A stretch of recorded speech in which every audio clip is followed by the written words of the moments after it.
ԱՄՆ փոխնախագահ J.D. Vance-ը Հայաստանում պաշտոնական այցի երկրորդ օրը տիկնոջ հետ այցելել է Ծիծեռնակաբերդի հուշահամալիր։ ԱՄՆ փոխնախագահը Ծիծեռնակաբերդում հարգանքի տուրք է մատուցել Օսմանյան կայսրության կազմակերպված Հայոց ցեղասպանության 1.5 միլիոն զոհերի հիշատակին։ ԱՄՆ փոխնախագահին ոչ մի բարձրաստիճան հայ պաշտոնյա չի ուղեկցել։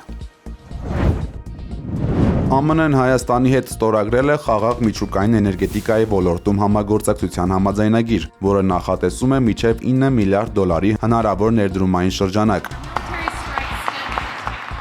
Ըստ Bloomberg պարբերականի, այս փաստաթուղթը ստեղծում է անհրաժեշտ իրավական հիմք ամերիկյան ընկերությունների համար, հնարավորություն տալով նրանց մասնակցել Մեծամորի ատոմային էլեկտրակայանի փոխարինման մրցույթին, առաջարկելով ժամանակակից փոքր մոդուլային ռեակտորներ։ Ինչպես Երևանում կայացած ճեպազրույցի ժամանակ հայտարարել է ԱՄՆ փոխնախագահ Վենսը, այս համագործակցությունը ճանապարհ է բացում քաղաքացիական միջուկային էներգետիկայի նախագծերի շուրջ գործարքների համար, ինչը ենթադրում է շուրջ 5 միլիարդ դոլարի սկզբնական ամերիկյան արտահանում եւ լրացուցիչ 4 միլիարդ դոլարի երկարաժամկետ աջակցություն վառելիքի մատակարարման ու տեխնիկական սպասարկման պայմանագրերի միջոցով։ Չնայած շատերն այս հայտարարությունը ընկալել են որպես ուղղակի դրամական նվիրատվություն, իրականում խոսքը խոշոր երկկողմ առևտրային գործարքի մասին է, որտեղ Հայաստանը հանդես է գալիս որպես գնորդ, իսկ ԱՄՆ-ն որպես վաճառող։ Սա նշանակում է, որ նշված միջոցները մնալու են ամերիկյան տնտեսությունում, վճարվելով այն գործարաններին ու ինժեներներին, որոնք արտադրելու են ռեակտորներն ու սարքավորումները,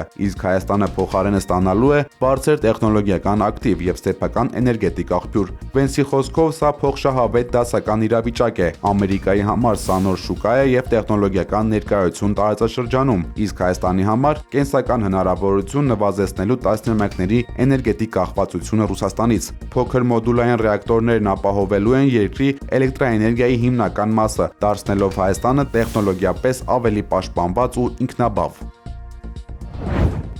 Ռուսաստանի փոխարտգործնախարար Միխայել Գալուզինը Իզվեստիային տված հարցազրույցում հայտարարել է, որ ռուսական կողմը պատրաստ է Երևանի հետ քննարկել TRIP նախագծին Մոսկվայի հնարավոր մասնակցության պարամետրերը։ Այս հայտարարությունը հնչում է ԱՄՆ փոխնախագահ J.D. Vance-ի Երևան կատարած այցի եւ տարածաշրջանային ենթակառուցվածքների վերաբերյալ ձեռք բերված պայմանավորվածությունների ֆոնին, որոնք նոր օրակարգ են ձևավորում Հարավային Կովկասում։ Գալուզինը ընդգծել է, որ թեև Թրամփի ճանապարհ նախաձեռնության մանրամասները դեռ պետք է ուսումնասիրվեն, սակայն Մոսկվան պատրաստ է խորհրդակցել հայ գործընկերների հետ մասնակցության ձևաչափերի շուրջ։ Դիվանագետը հիշեցրել է, որ Հայաստանի երկաթուղային ցանցը մինչև 2038 թվականը կառավարում է ռուսական երկաթուղիներ ընկերությունը։ Երկիրն անդամակցում է ԵԱՏՄ-ին, իսկ Իրանի հետ սահմանին տեղակայված են ռուս սահմանապահներ, ինչը ըստ նրա անհնար է դարձնում նմանատիպ նախագծերի իրագործումը առանց Ռուսաստանի ներգրավվածության։ Միաժամանակ փոխնախարարը նշել է, որ տարածաշրջանային հաղորդակցությունների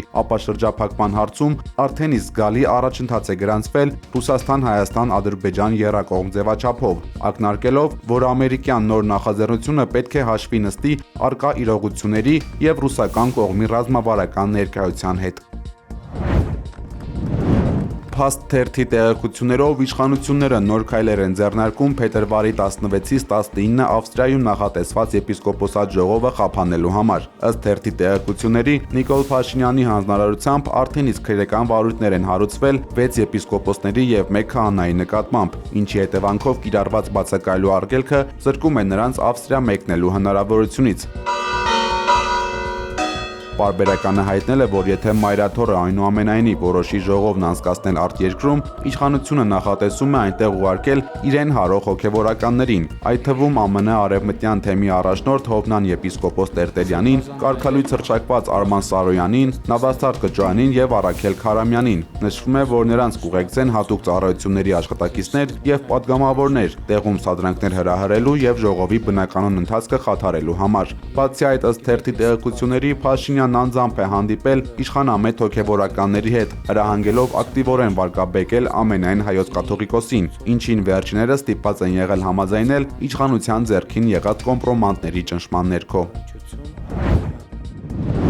Այս գարնանից Հայաստանում պաշտոնապես կգործարկվի YouTube-ի գործընկերային ծրագիրը, ինչը թույլ կտա հայ յութուբերներին վերջապես մոնետիզացնել իրենց բովանդակությունը եւ եկամուտ ստանալ հարթակից։ Այս մասին հղում անելով YouTube-ի պաշտոնական հայտարարությանը տեղեկացրել է բարձր տեխնոլոգիական արդյունաբերության նախարար Մխիթար Հայրապետյանը։ Հայաստանցի բովանդակություն ստեղծողներն այսուհետ հնարավորություն կունենան միանալ ավելի քան 3 միլիոն անդամ ունեցող համաշխարհային այն ընտանիքին, որոնք իրենց սիրելի զբաղմունքը վերածել են եկամտաբեր բիզնեսի։ Նախարարը ողջունել է այս քայլը, ընդգծելով, որ այն կարևոր խթան է հայկական բովանդակության, մշակույթի եւ նորարարության գլոբալ տեսանելիության բարձրացման, ինչպես նաեւ ապատեգատվության դեմ հասարակական դիմակայության ամրապնդման համար։ YouTube-ն իր հերթին վերահաստատել է սեփական սկզբունքը հաջողել հեղինակների հետ միասին։ Ծրագրի մեկնարկով հարթակը նպատակ ունի խթանել գլոբալ կրեատորների տնտեսության աճը Հայաստանում, թույլ տալով հեղինակներին կառուցել հաջողակ բիզնես թե հարթակի ներսում եւ թե դրանից դուրս։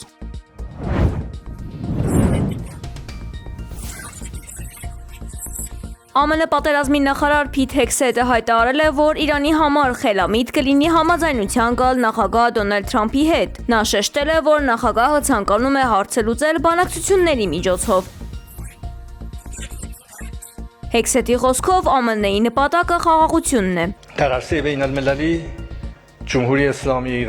Իրանի նախագահ Մասուդ Փեզեշքյանը Թեհրանում օտարերկրյա դեսպանների հետ հանդիպմանը բանակցություններն անվանել է լավ հնարավորություն։ Նա նշել է, որ Իրանը պատրաստ է խնդիրների արդարացի լուծմանը։ Ըստ նախագահի, երկխոսությունը միակ կայուն ուղին է համաշխարհային մարտահրավերներին դիմակայելու համար։ Իրանը ձգտում է հասնել անարդար պատժամիջոցների վերացմանը եւ պահպանել ուրանի հարստացման իր իրավունքը։ Փեզեշքյանը շեշտել է, որ ցանկացած բանակցություն պետք է հիմնված լինի հավասարության եւ փոխադարձ հարգանքի սկզբունքի վրա։ Չնայած բանակցային տրամադրություններին, Իրանի արտգործնախարար Աբբաս Արաղչին հայտնել է, որ կողմերի միջև առկա է անվստահության մեծ պատնեշ։ Նա դա հիմնավորել է ԱՄՆ-ի նախկին գործողություններով։ Այս հայտարարությունները հաջորդում են անցած շաբաթ Օմանում տեղի ունեցած ԱՄՆ-Իրան անուղղակի բանակցություններին, որոնք ընթանում են տարածաշրջանային լարվածության ֆոնին։